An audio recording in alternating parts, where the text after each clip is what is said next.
They have inadvertently confessed why Alex PRETTI was murdered by ICE and Border Patrol in Minneapolis Saturday. They, the Trump dictatorship and its terrorists, the paramilitary organization, the Proud Ice Boys Death Squad, they murdered Alex PRETTI as a warning that this is what they will continue to do if local leaders like Minnesota's governor do not stop thwarting the Trump dictatorship. They hadn't even cleaned up the murder site yet, and yet Trump's concierge attorney general Pam Bondi was already on Fox confessing. What she said could someday send her to finish her life in jail, but that's someday. Right now what matters is what her confession means to us. Her confession about the letter she sent. It is an extortion letter, a blackmail letter, a kidnapping letter. It is a letter promising to end Trump's invasion of Minnesota, to withdraw ICE if Trump's ransom demands are met. Quote, "We sent Governor Walz a very strong letter today," Bondi said to whichever Fox meat puppet was on the air that hour. "We got it out saying that he better support President Trump. He better support the men and women in law enforcement, because if he doesn't, we are. And that's what we're doing right now." He better support President Trump. It's simple. They want voter rolls and Medicare data and other showy things with which to suppress minorities and fix the midterms. But the big picture, the big message Bondi was too stupid to finesse or dress up, it's right there. What we did Saturday morning is, she implied, a message to Governor Walz and every other governor and every other mayor and every other American, quote, saying that he better support President Trump, because if he doesn't, we are. And that's what we're doing right now.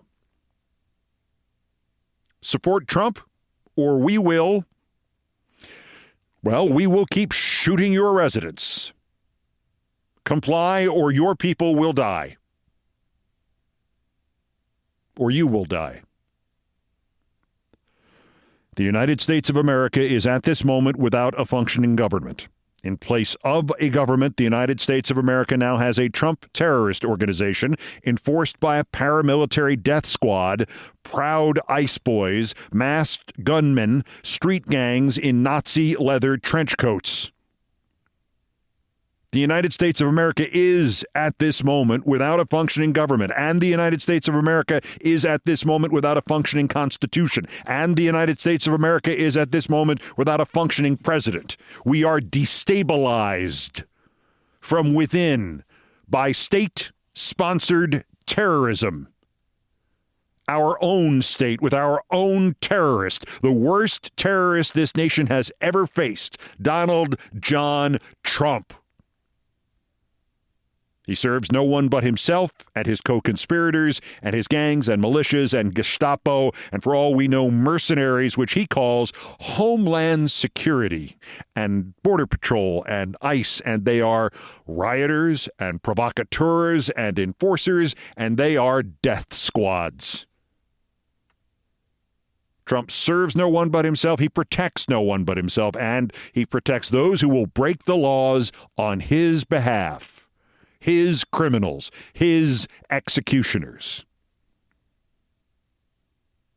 You saw what happened.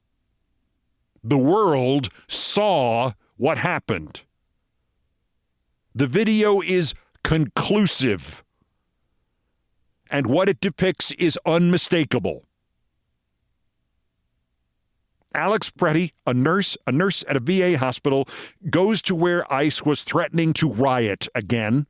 He brought with him his gun, for which he had a permit, which every right-winger for half a century has claimed is the most important part of the Constitution, sometimes the only part of the Constitution they can even see.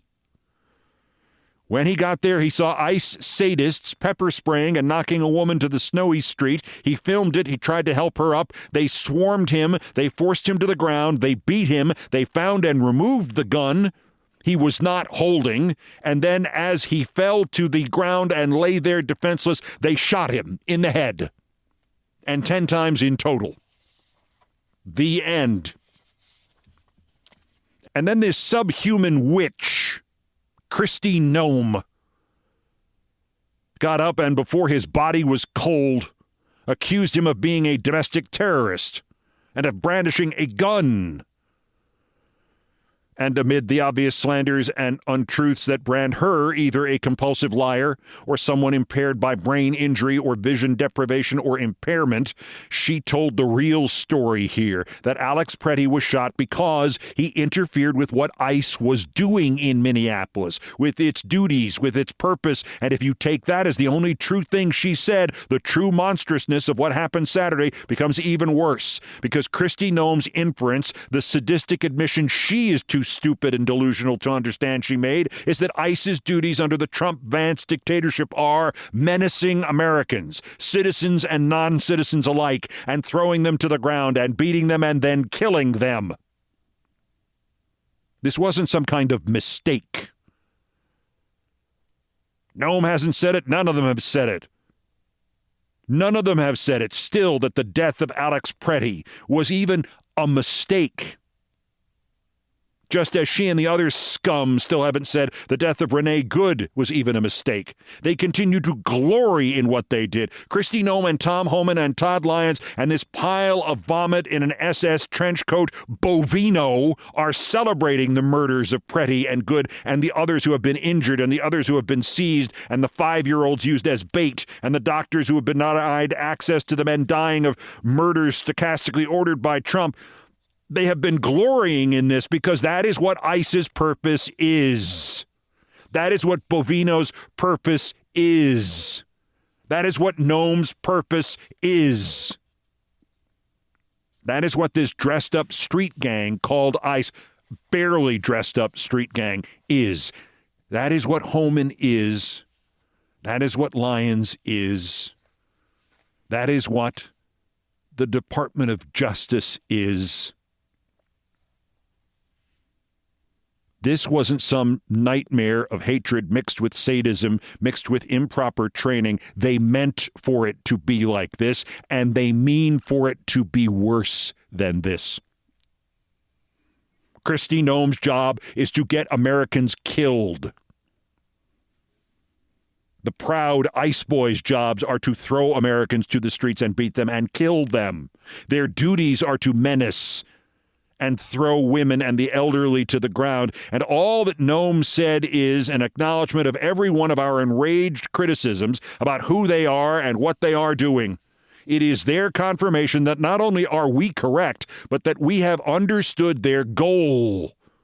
They are not only terrorists, they intend to be terrorists, and not just as some small subset of undocumented immigrants, some small number of easily slandered, easily targeted other scapegoats.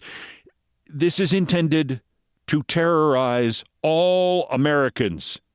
And that includes those masochists who form half the base of Trump's support and to whom ICE is also a reminder, a much more subtle reminder, you want to be on our side because here is what we do to people who are not on our side. And guess what, Mr. and Mrs. MAGA? In your heart, you may think you are one of us and that we are what you voted for. And that you are safe. But what we really want you to take away from Minneapolis is that you can be a white guy who works for the government, and you can have a gun permit, and you can carry the gun in accordance with the Second Amendment we whip you into a frenzy over, and we will still kill you. We will still kill you.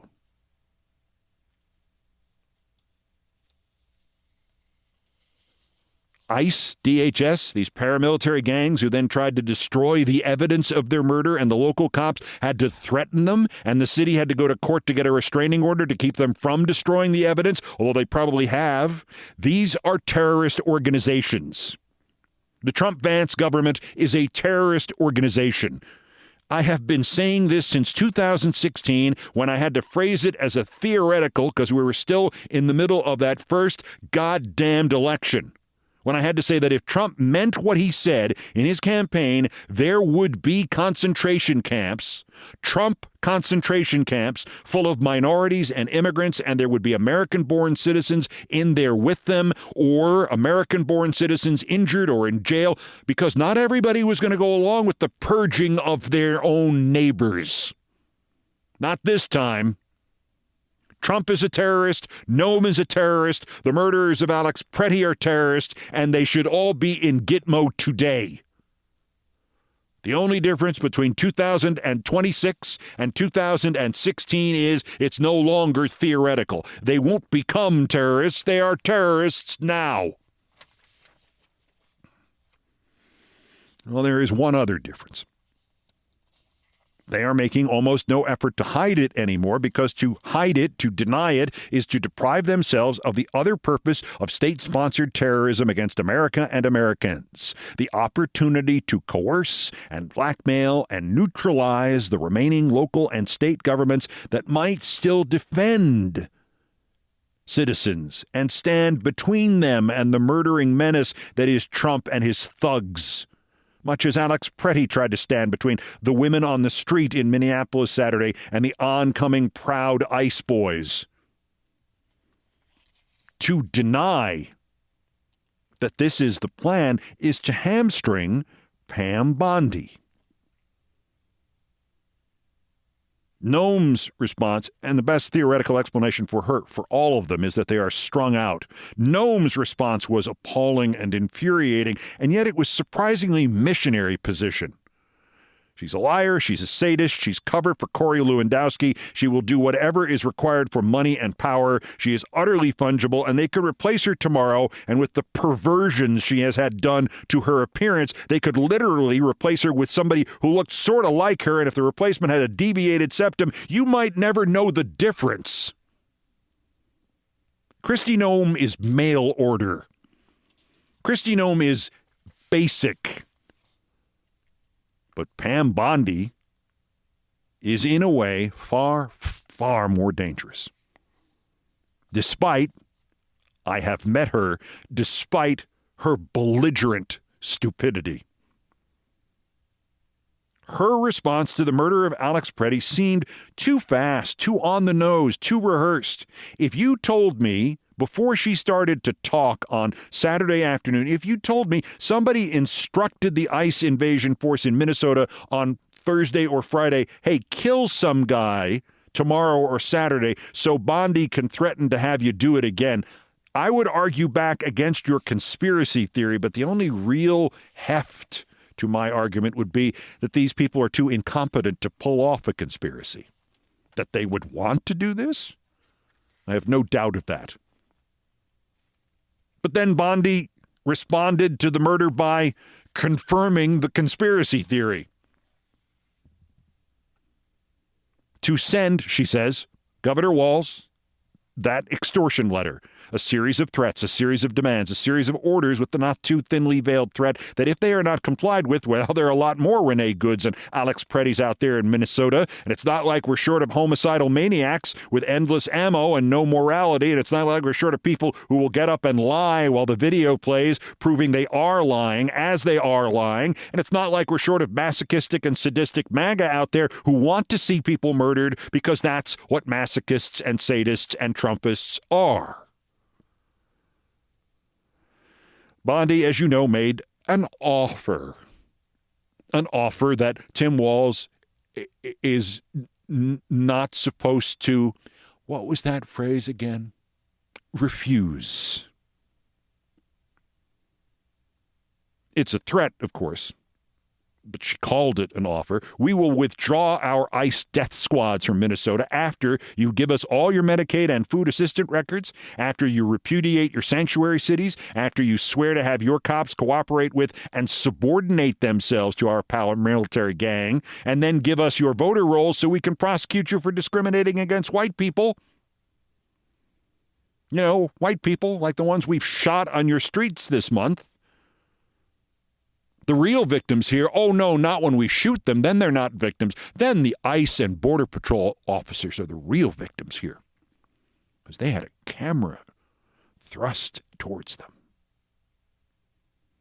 And oh, by the way, with the voter rolls, we can purge all the Democrats and minority voters we can get away with from your voter rolls, because that's the only way we will not lose the midterms. And that's the only way all of us in Trump terrorist organizations and such won't wind up living out our worthless lives in prison.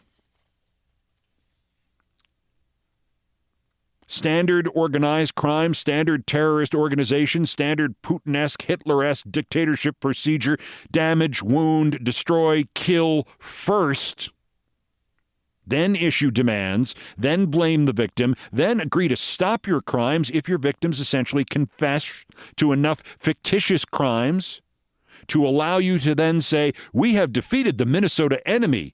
And not only have we defeated them, their evidence that they gave us now justifies us taking our proud ICE boys and invading New York.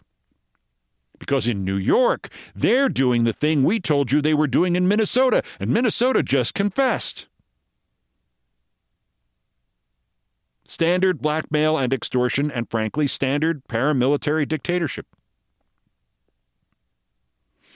And yet somehow it is still even worse. Bondi sent the letter to Walz. We assume this is true. We can't be sure. Can't be sure she actually sent Walz the letter. Hell, Alex PRETTI's family said Saturday night nobody from ICE or DHS or the Trump mafia or anybody in the government, the federal government, notified them that he was dead.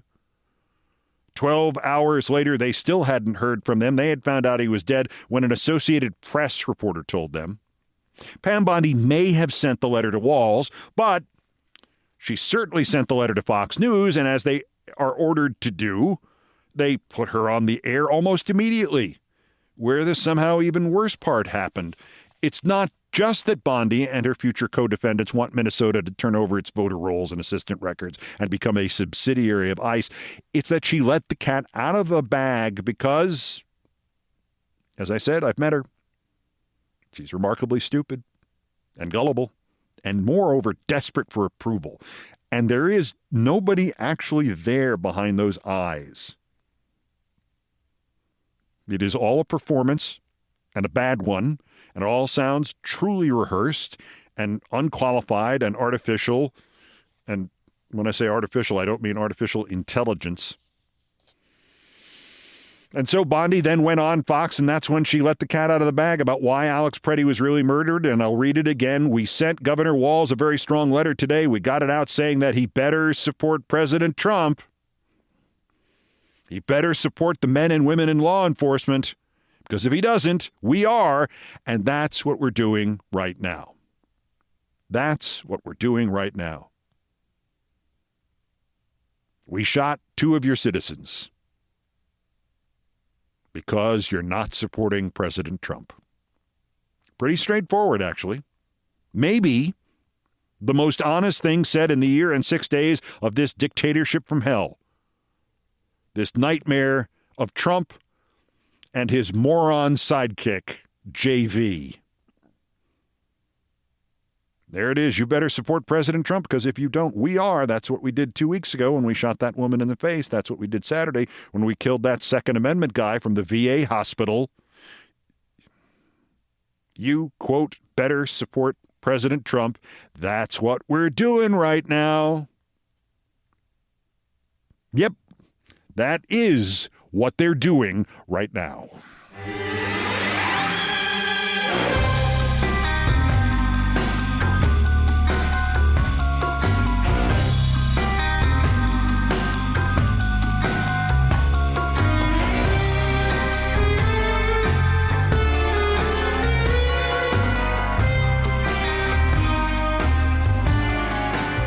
So how do we throw this dictatorship out, and how do we make sure the terrorists have not won, and how do we put Kristi Noem and Pam Bondi and Bovino in Gitmo? I am encouraged that the murder and the threat of more murders was so obvious that even Chuck Schumer noticed. But I'd like to point out that his statement, and those of Cortez Masto and Jackie Rosen and the other senators who had wavered about voting against appropriations bills that would finance DHS and ICE passed Friday of this week, their statements were soft enough around the edges that they may still fold as usual. Schumer wrote of, quote, not providing the votes to proceed to the appropriations bill if the DHS funding bill is included. That does not necessarily mean not funding the rest of the government by somehow stripping the ICE and DHS budgets out to be voted on separately and then approving them with some token nonsense like better training or body cams, because boy, oh boy, the threat of there being video of ICE murdering nurses sure stopped them from murdering a nurse on Saturday morning.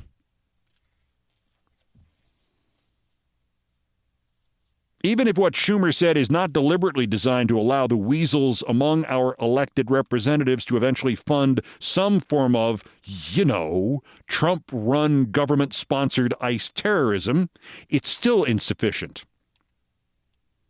What Democrats in the Senate, now that the 7 traitors inside the House Democratic Caucus closed that escape route off, looking at you, Marie Gluesenkamp-Perez and Tom Suozzi, what Democrats in the Senate need to do is deny all funding to this government.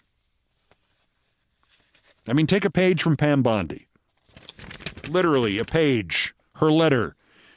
If you are terrified, Chuck Schumer, at the phrase abolish ICE, just cut off all funding to the government.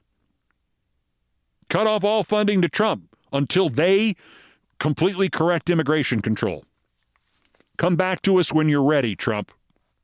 As Adam Schiff rightly said, not another dime.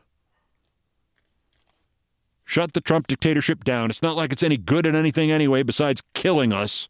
Shut it down for a month or 6 months or until January 2029.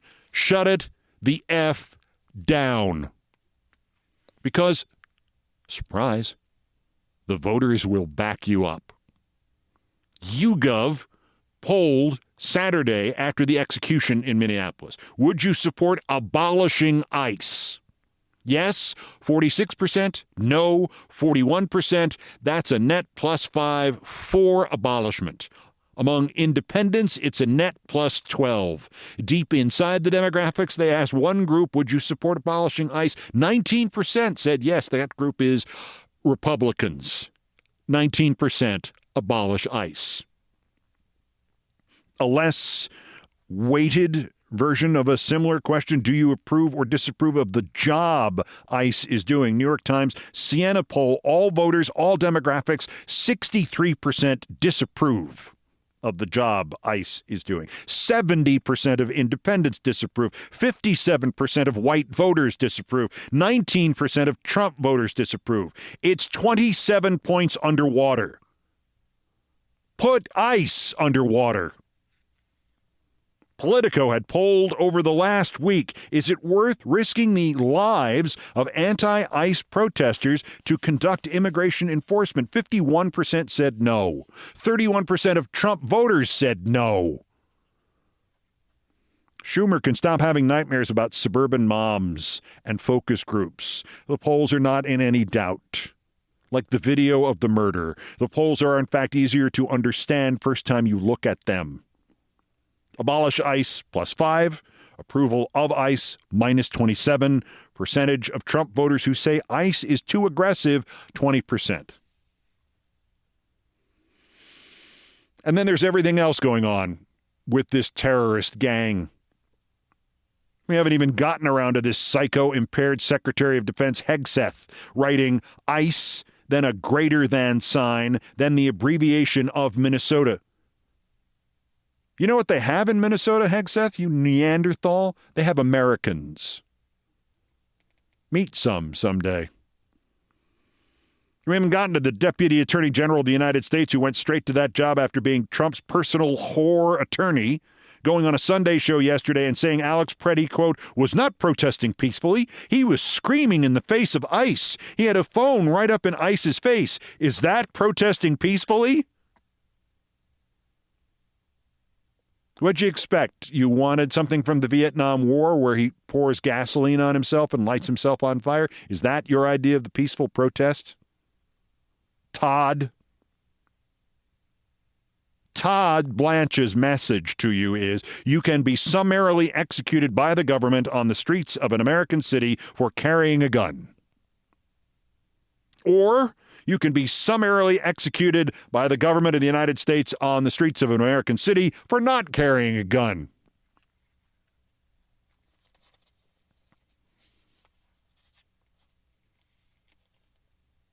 We haven't gotten to the right-wingers denying the Second Amendment.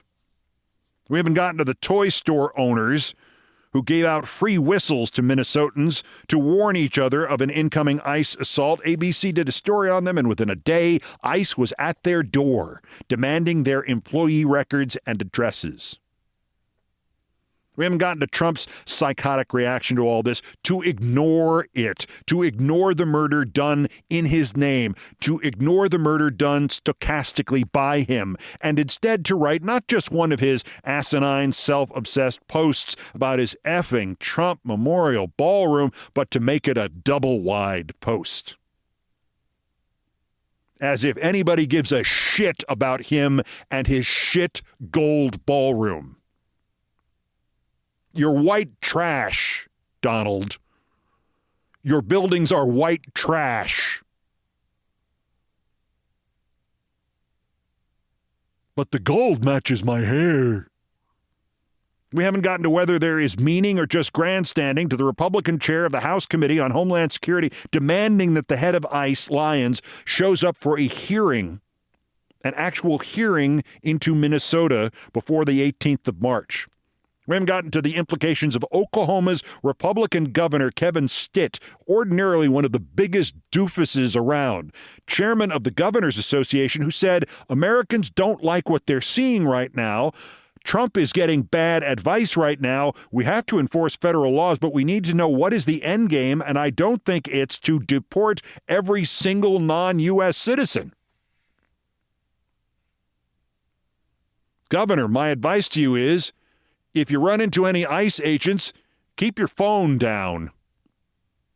We haven't gotten to ICE doctoring the photos of the women arrested and immediately released for going to a pro-ICE church service run by a guy from ICE. Kristi Noem even used the real photo of the one victim. The White House took the photo, darkened the woman's skin, and turned her face from stoic and placid to crying.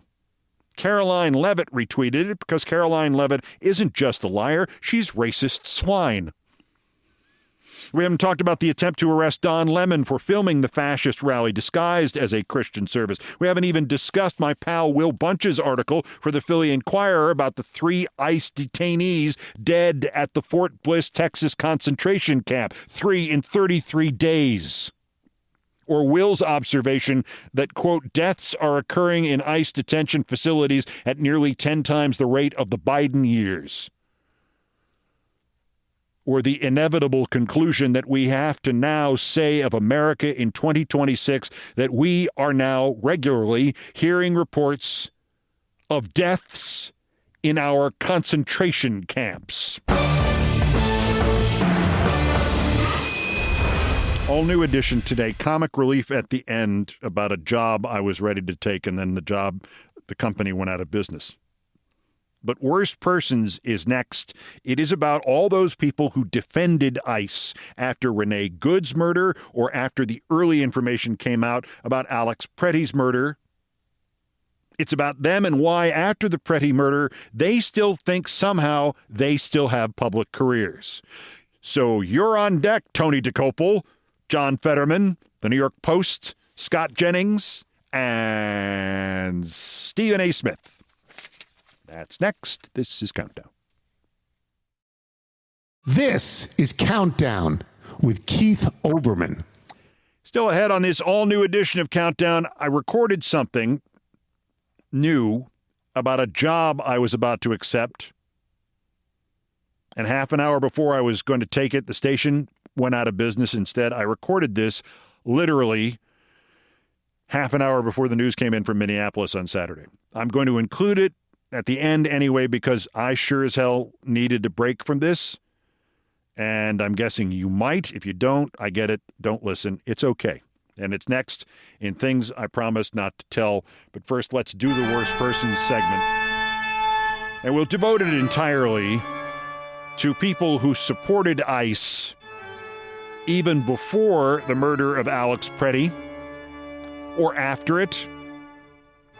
And I just wanted to flash back to an anchor I worked with in Los Angeles when I was still doing only sports. And he came on and did an editorial, and I was at the station for only a couple of weeks, I think. And it was about the terrorist attack on the ocean-going vessel, the Achille Lauro, in which they took one of the passengers, a man in a wheelchair, and pushed him off into the ocean, killing him. Terrorist attack. And he did an editorial condemning terrorism. And he explained that he didn't like to do editorials or commentaries because every time you did a commentary, if it was actually controversial, 50% of your audience would disagree with you. And that meant that if you did 4 editorials, you'd be down to single digits among support from your viewers. And I shuddered and took the job anyway. Still, there are some topics that really do sort of scream out to you. If you get this right, you're going to have nearly 100% support. If you get this wrong, you're done. I believe Minnesota and ICE had the earmarks of this from the beginning, from the death of poor Renee Good. So, they're the medalists. They're also the runners-up. Jeff Earl and Alicia Fieldstadt at the New York Post. They are apparently writers there, or whatever they have there. The early headline for their standard Murdochian whoring about Saturday's murder: man waving gun at feds. Attempting to arrest illegal criminal migrant in Minneapolis, shot dead by agent, DHS says. By Jeff Earl and Alicia Fieldstadt. New York Post. He wasn't waving a gun. The feds turned out to be trying to attempt to arrest somebody who was cleared and had been picked up and released by ICE several years ago. Other than that, great story, Jeff and Alicia. Another runner-up, Scott Jennings, who is apparently leaving CNN to become, I don't know, Deputy Reichskommissar, I don't know. The anti-ICE propaganda war being waged by Democrats right now is out of control.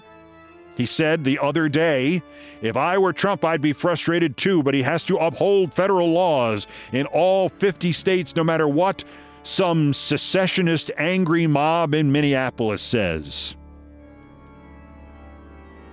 Scott Jennings is a moron. Then there's Clay Travis. Nominally a sports guy, Outkick the Coverage, I believe it was called, or Clay Travis's white supremacist review. I don't know what the name of the site is. The Outkick the white supremacists, that clown. Doesn't know politics, doesn't know America, doesn't know sports. The NBA canceled its game in Minneapolis today because the league felt it wasn't safe to play. The NHL is currently playing in Minneapolis and had zero issues with playing its game. The NBA's decision was 100% political. Good for the NHL on playing. Yeehaw!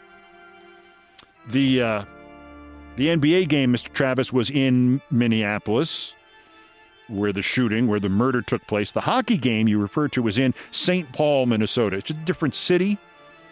It's 10 miles and one world away. So the actual question of safety, do you play in the Target Center in Minneapolis, literally a couple of minutes from the murder scene? Do you play there in frigid temperatures with protesters out on the street and ICE shooting up the neighborhood? Do you play that game?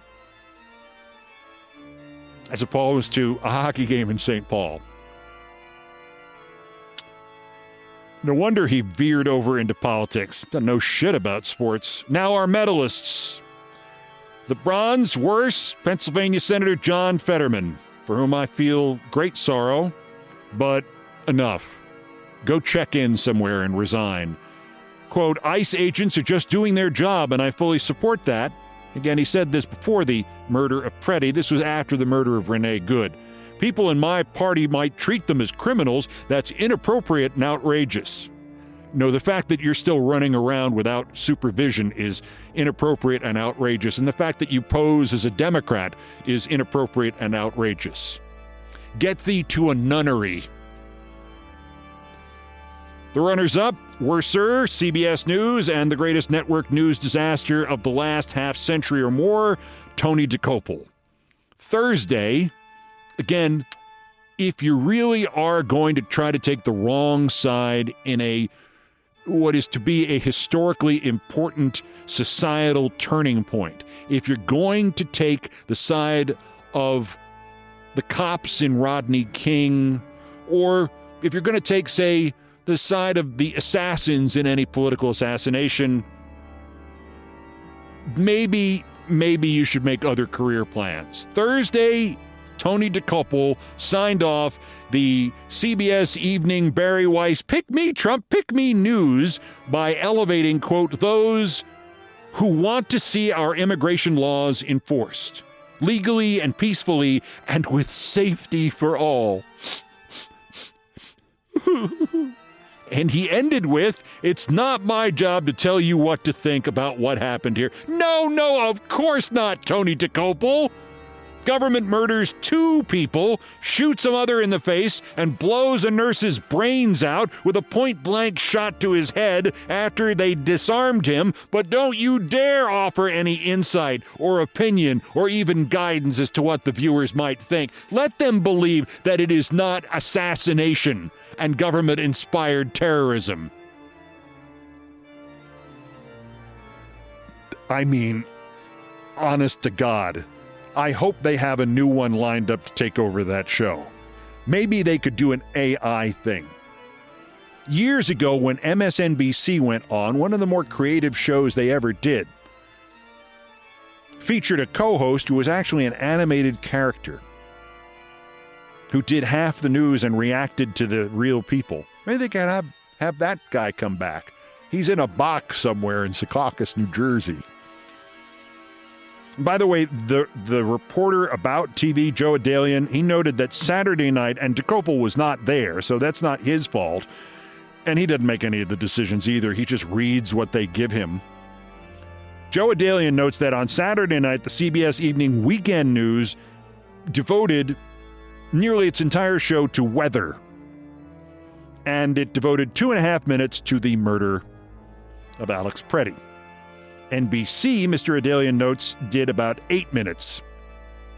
Given the content of a newscast is now down to 16, 18 minutes, 2.5 minutes. But first, oh my God, it's snow! What are we going to do? Can we still breathe this air if it's 12 degrees? And yet there's worse. The winter, and it's not like I didn't try to warn him. I mean, I know what passed for a working acquaintanceship, friendly acquaintanceship. I know that's long gone, but I have tried to warn him from the beginning when he went down this path that he was going to destroy the successful career he had in pursuit of a career in which he was insufficiently prepared. That the idea of going in and just doing what I used to do when I did sports with Dan Patrick in 2005 and 6 and 7, I would come in for 1 hour of his show at their request at ESPN to just have fun with Dan, and I would come in at about 1:58 for the 2 o'clock hour. And we'd be coming back on at 2:04 or 2:05, and I'd say, what are we talking about? And he'd give me 3 or 4 topics that they had guests lined up on, or he wanted to talk about Barry Bonds this, and a basketball that, and this thing from the other night. Did you see that? Yes, I did. Okay, good, we can talk about it. And I would then call up stories on the computer so I had a little factual representation of what we were talking about. And that was my entire prep. And we would kill off an hour and have a great hour with real-time insights. Because you can do that with sports. That's the point of sports. The point of sports is not necessarily researching everything and then sitting down and contemplating it deeply, even though occasionally I've tried that in the past. The point of sports is you get off the bus, you go into the bar, you sit down, friends 1, 7, and 15 are there, and you start talking, and you say things. And if you want to be impressive, you stick to facts. Now, you can't do that with politics because you're going to say stupid things that are totally untrue, especially if it's on the air, if you're on a podcast, if you're live somewhere, if you're Stephen A. freaking Smith. It's not like I didn't warn you. This was Stephen A. Smith after Renee Good's murder. This was him on January 8th. Let me just read it to you. Quote, I saw the video on numerous occasions, and seeing what transpired from a lawful perspective as it pertains to a law enforcement official, don't expect him to be prosecuted. He was completely justified. She wrongfully tried to drive off and wrongfully disregarded a law enforcement official, which is exactly what ICE is, and as a result, lost her life because of it. Some people don't understand news. Some people don't understand humanity, and some people don't understand politics, and some people don't understand when to stay in an area that they are successful in, despite much evidence that they don't really have any talent at it. And then there is that rarest of persons who doesn't understand any of that. And that would be Stephen A. Smith, today's worst person in the world. Back with the humorous relief next.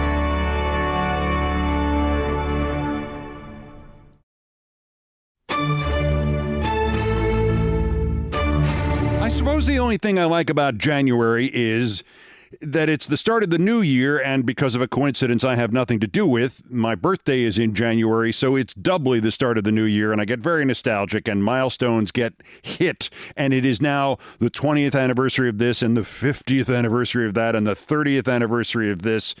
The 50th anniversary is the 50th anniversary of the year I became sports director of my college radio station, which to that point was an unbelievable accomplishment. And it's now half a century ago. It was the equivalent in terms of a time span of, say, when I was 8 years old and decided to become a sportscaster and thought, well, I'll have to become the college radio station sports director along the way, won't I? If you go 50 years backwards, it's the American arrival in the middle of the First World War. That's how long ago 50 years is. But I wanted to talk about something that happened 30 years ago now that it has a nice round number to it, and we Americans are obsessed by this. 3,000 hits rather than 2,999 or 3,001. 30 years instead of 29 or 31, even though there's really not much damn difference. And like the calendar, if anybody ever made a counting mistake, the number is also wrong. Anyway, to the number one story and the day I nearly quit ESPN SportsCenter at the maximum point of its fame and success to go work in local radio in Chicago. In 1996, I got a call, I think through my agent, but I know I talked to the man directly, from a man named Doug Stern, who was the general manager of a radio station in Chicago, Illinois. And this station, which was WMVP, was anything but. It was 31st in the ratings in a 31-station market. It was an all-sports station, but it was the number 2 all-sports station in Chicago, and I couldn't understand why he was calling me. He made it rather plain rather quickly that they were desperate to do something big to get on the scoreboard in Chicago, and the thing they wanted to do that was big was hire me away from SportsCenter. Understand my relationship with ESPN, which I've begun to understand a little bit better in the intervening decades, from the time of its height and then later the time of my return to ESPN and SportsCenter in the teens. And so I've got a better perspective on it, but it still boils down to this. I didn't like the lifestyle. I was wrong. It was the wrong time for me. Nothing at all wrong with the place. I had a wonderful house. I had a giant 7,000 square foot house with a heated swimming pool and like 3 acres and 200 original growth trees. And it was fantastic. And it had a solarium and it had a heated swimming pool and it had everything you could want. The problem was there were no sidewalks. The nearest place to go to was a general store, by foot, about 35, 40 minutes away, which makes for a long walk back if you're shopping.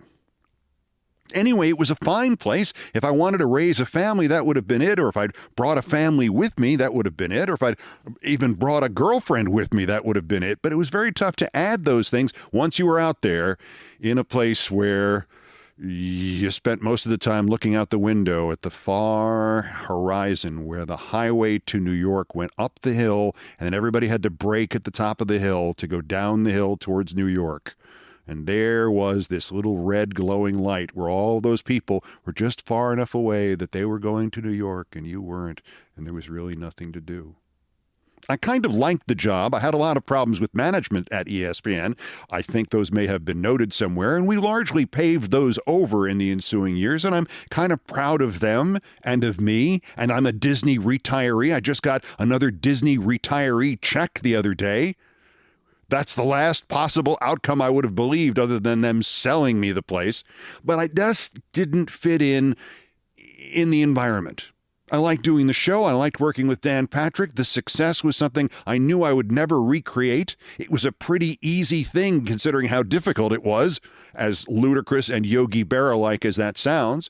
He looked out for me. I looked out for him. We had a great producer and series of them, including Norby Williamson, who then ran the company, and Mike McQuaid, who now runs the company. We had a lot of great people who worked there, person after person who advanced to the top of that place. It was really high quality. Took me 4 years to convince them, since I didn't drive, that maybe they should send a car for me, and then I would never be late to anything again, rather than relying on the 2 cabs in town. I mean, if there'd been a cab that showed up on time, I would have been happy to pay for it myself, but there weren't any. In any event, I was looking to move on, and my contract expired at the end of 1997, so I was beginning to think of what else I might do. And here comes this call from this man in Chicago, Doug Stern, and what he wants to do is pay me twice as much money as ESPN was paying me to come and do a radio show on his station from, say, 4 to 7 in the afternoon for $600,000 a year. I was the highest paid SportsCenter anchor, and I think the third highest non-game announcer on ESPN at the time, and I was making about $300,000. You heard me right. And these guys were willing to pay me $600,000. And oh, by the way, if I could get a TV job on the side where I worked for one of the local Chicago stations and did the sportscasts on the 6 o'clock and 11 o'clock news, and they put a camera in my studio and we did the sportscast live on the radio station and on the television station, that would be fine with them, and I could make a deal for that on my own. And the leading guy in Chicago TV sports was making a little under $1 million a year. So this had all kinds of lucrative future to it. Plus, on top of everything else, I was pretty exhausted by then. It was a lot of work at ESPN, and they didn't make it particularly easy. And here was a show that would start at 4 o'clock in the afternoon that was nominally about sports, but their model was the Imus show. They wanted it to be Don Imus, only with sports instead of politics as the through line, but it could be about anything as long as it was about Chicago. And I thought, well, how about we do the plot to improve Chicago and just always have something going on where we'd be agitating for some improvement in the lower or upper Wacker drives. I had never been to Chicago, so I didn't know it. So that was the first thing. Doug Stern says, can you take a couple of days off and come out here and we'll wine you and dine you and show you the place and convince you why this harebrained idea of mine is actually a really good one. Do you think ESPN would let you go? I know you're under contract. And I said, I think they probably would. I think they're as tired of this from their perspective about me as I am tired of my perspective about them. And not enmity at this point, but just like, can we just resolve this? Which is what happened the next year when I left about 3 or 4 months earlier than my contract expired to go work for NBC and alternatively then go into the news business, which was something totally unexpected, although it was kind of foreshadowed by this idea in 1996.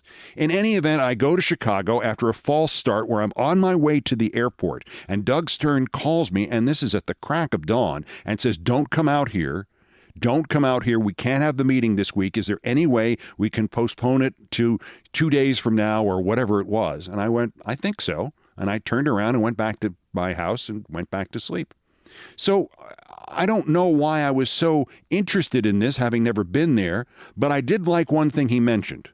The station carried the White Sox games. And when the White Sox would be on at, I guess, 7 o'clock at night local time, sometimes 6 o'clock, my show would end early. So that something like 80 or 90 times a year, it wouldn't be a 3-hour show that I'd be doing. It would be a 2-hour show for $600,000 a year.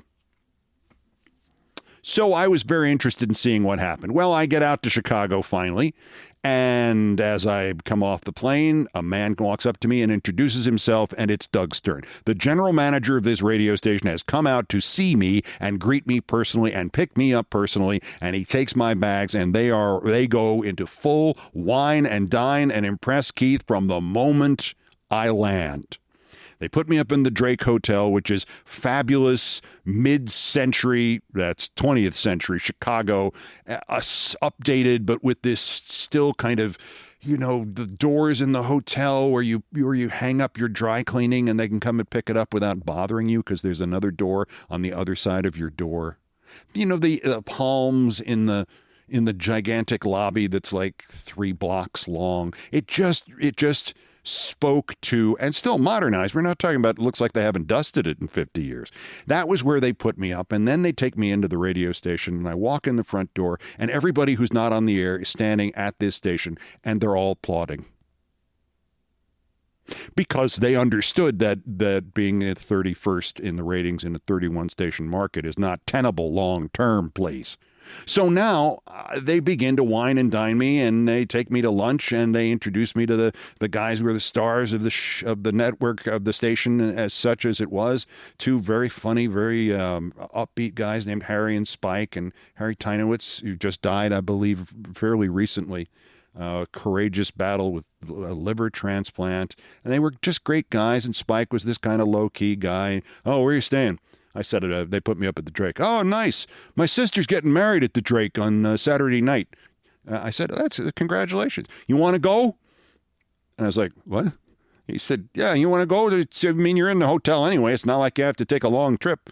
I said, tuxedo? No, you just go. I said, well, I'm going to go stag. Oh, I can get you a date. In fact, I know a nice Irish girl works in the Drake.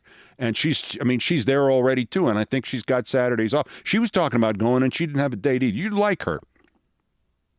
I'm in the place an hour, and I've got a Saturday night wedding to go to with a date who works in the place where the wedding is. That was the start. Hour after hour, they pulled these things off. I went, and I went into restaurants with people, and people turned around from the chairs and the tables and turned around and recognized me. And we were trying to keep this quiet, because I didn't know how ESPN was going to react to my doing something that had said in the contract I couldn't do. They took me to a day White Sox game.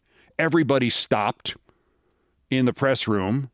They took me to a Chicago Bulls practice. It was during the playoffs. This was in the spring. And nobody said anything until I saw Dennis Rodman at the other end of the court run down from underneath the far basket to where I was standing with the radio guys. And he said, hey, how you doing? How's Dan? I said, good, Dennis. How you doing? Great. Watch you every night. So what the hell are you doing here? You already have a job. I went, Dennis, you don't get enough credit for your intelligence. You really don't. And he really didn't.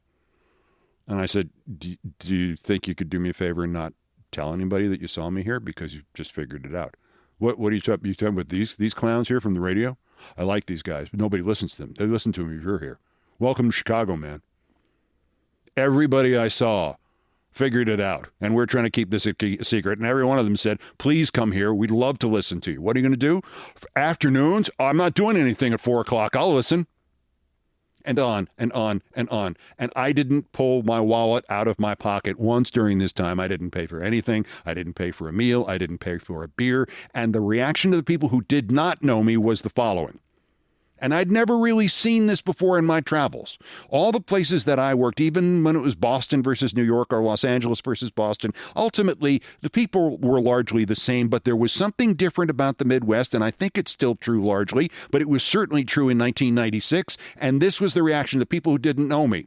Who's your friend, Harry? Oh, hi, Keith. Nice to meet you. You're from out of town? Well, welcome to Chicago. Have a beer. I don't know how many beers I had. I know I couldn't have possibly had finished all of them or even started most of them. Some of them were probably still sitting on a table somewhere in a bar in Chicago that I left in the spring of 1996 because people kept handing me beers. So on and on and on this went, and we went and talked about what the show might be and who the sidekick might be and how we would work the camera if there was another station and preliminary discussions with two of the other Chicago TV stations. And would ESPN really let me go when I was the centerpiece of SportsCenter? I went, you'd be surprised. And on and on and on. And the longer I went through this, and the real reason I realized while I was there one morning having breakfast with somebody else they introduced me to, while I'm there, I realized I just needed some validation because it was a conflict at all times. I had one vision of what ESPN should be and what SportsCenter should be, and more importantly, what my role should be in it, and they had a different one. And that conflict was constant, and I just needed somebody to say, no, we like your ideas. We think you should be the one making most of the decisions. Well, I mean, it's our station. It's our candy store. We get the ultimate say. But let's work out a whole sort of constitution for the show. And I'm like, I love these people, and they want to pay me twice what I'm making now. And there are other people here. I have met more people here in Chicago in my 4 days here than I have met in my 4 years in Bristol, Connecticut. Nothing against Bristol, Connecticut, but they don't have any sidewalks there. And then we went looking for apartments, and the price for apartments, penthouses overlooking the lake,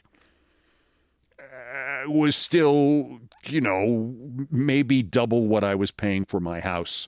But my house was in Southington, Connecticut. Again, a great place to raise a family, very economical, but sort of like the most remote suburbs of Hartford, as opposed to I'm in downtown Chicago, I can walk to work. Now, admittedly, it was, I think, the end of May, and one morning it was 41 degrees. And I thought, is this the kind of life I want to, Keith, you went to Cornell University. It was kind of cold up there. And, you did go to the Lake Placid Olympics and kind of, but it's windy. And so I walked around. It's like, yeah, that's going to be a problem. How much did you say it was again?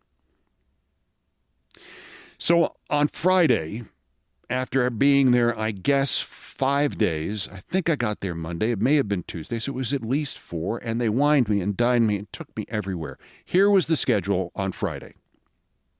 I was doing something with the boys, maybe another White Sox game, maybe Wrigley Field, a private tour. I don't remember what it was. One of the museums, a view of the lake, a view of the surrounding neighborhoods outside of Chicago downtown, trips on the L trains, something fun.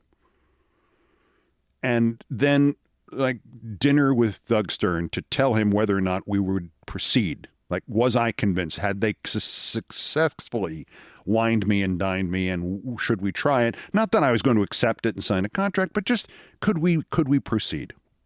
Was I interested? And I was interested. I woke up that morning going, I think this could be a great deal of fun. This could be my home.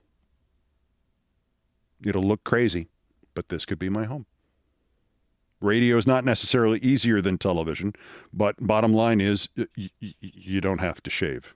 It's like podcasts. What do you like about the podcast, Keith? I don't have to shave. Okay. So we're going to go to dinner. Doug Stern's going to come by about 5 o'clock. He's got something going on the weekend. He wants to see if he can at least get the ball rolling on maybe getting this done if I'm interested. And we're going to have an early dinner, and then everybody at the radio station knows that this is live or die for them. So we're all going to meet at a place near Wrigley Field and celebrate because they're convinced they've convinced me. I mean, I haven't even gotten to the date yet at the Drake Hotel for the wedding the next day. And I'm decided. It's like, yeah, okay. And I'm getting dressed. Doug Stern's going to pick me up about 5:30, 6 o'clock, something outside the Drake. And the real wine and dine is going to go on. And I'm not going to tell him that I've already decided. I want him to spend the rest of the money on me. The phone rings, 5. If he's picking me up at 5:30, it's 5:20. Keith, it's Doug Stern. Listen, let me just come out and say this. The owners of the radio station just got back from the corporate meetings in New Jersey, and they've decided that the best thing to do is not to spend $600,000 a year on you and keep the station going, but rather simply take the station off the air and rebroadcast what we do on FM. And I said, excuse me? He said, yeah. I said, well, I was going to tell you that I like the idea. I thought you would too. I'm sorry. I just hung up with them. No more spending and everybody's going to get fired. And what? I said, everybody, yeah, don't tell them you're going, I know you're going out to celebrate it. Can you just pretend for me? And I said, I don't know if I've got that in me, Doug. He said, well, in any event, I'm so sorry. Let's talk again next week. I have to get home and pack quickly because I've just taken a job in San Francisco and I have to be out there tomorrow morning, so I'm leaving on a red eye tonight. Thanks. I hope you had a good time at least, and please spend all the money you can on the station's dime before you leave for Bristol on Sunday morning. Bye. Click. So I didn't go to Chicago to become a sportscaster / talk show host / maybe earlier version of my political self, and certainly not the guy who went to MSNBC the next year, and certainly not the guy who went back to Bristol, Connecticut, angrier, which always worked really well for SportsCenter, by the way. But the punchline to this, of course, is I now still have to go out and celebrate with Harry and Spike and everybody else from the radio station. And oh, goodness gracious. I knew I would be drinking in a way I had not had the volume of drink. I've discussed this before. I once had, I think, 40 beers in one day and realized you could be a functional alcoholic. Avoid this whenever possible. So I probably hadn't had a drink in a couple of months or so, and I never had a drinking problem, except I knew the potential was there. And that night, the potential was going to be there because I was going to have to get completely drunk. It was so bad that I took several business cards from the Drake Hotel, wrote my name on them, and a crude map of where the Drake Hotel was, because I was not convinced that when I got into the cab after this trauma was over, going to celebrate with a bunch of people, all of whom are going to get fired next Monday, and it's Friday night, and you're the only one who knows that they're all going to get fired. I didn't know that I was going to be able to speak. And sure enough, I went out with Harry and Spike, and I couldn't keep the secret. And I told them, and apparently they were the only two who were retained to do what resembled what was left of the radio station that wasn't a rebroadcast of FM. The irony of it, I think of it, was that I believe the station was then sold to ESPN. It's all jumbled, and now that I think of it, I may even have the call letters wrong. There were two stations there, the Score and MVP, and I can't remember. The one that wasn't doing well was the one that I was going to go work for. And my prophecy came true. When it came time to go back to the Drake and go, these people are all going to get fired, and I think they know that. On the other hand, let's see how this date goes at the Drake tomorrow. I entered the cab. And I said to the cab driver, when he said, "Where to, buddy?" Or he said, "Where to, buddy?" And I said, blah, blah, blah. And he went, "Uh-oh, I can't understand you." And I hold up one finger and I pulled out I went, "Hey, Cosmo." He went, "The drink?" I went, and we went to the drink. It's a very nice wedding, on the other hand.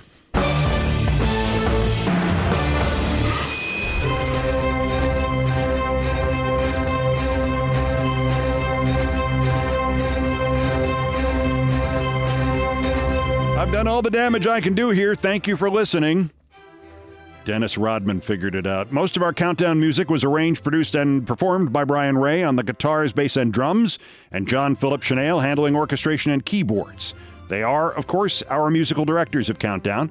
It was produced by TKO Brothers. Our satirical and pithy musical comments are by the best baseball stadium organist ever, Nancy Faust. And I should mention that while I was at that White Sox game where they were whining and dining me, I said hello to my old friend Nancy Faust. Nancy, I think that's the last time we actually saw each other in person. Just 1996. The sports music is the Olbermann theme from ESPN2, written by Mitch Warren Davis, courtesy of ESPN Inc. Other music arranged and performed by the group No Horns Allowed. My announcer today was, fittingly with the ESPN and radio motifs, my friend Tony Kornheiser. This program was produced, and he is perched in the production position, the producer's booth, sitting on my lap, by Ted. His assistant today was Kit. Everything else was, as always, my fault. That's Countdown for today, day 369 of America held hostage again. Just 1,094 days, though, until the scheduled end of his lame duck and lame-brained term, unless he is removed sooner by MAGA and Epstein or affordability or Venezuela or the ICE Gestapo or Greenland or the EU and NATO. The next scheduled countdown is Thursday. Bulletins as the news warrants. Until the next one, I'm Keith Olbermann. Good morning, good afternoon, good night, and good luck.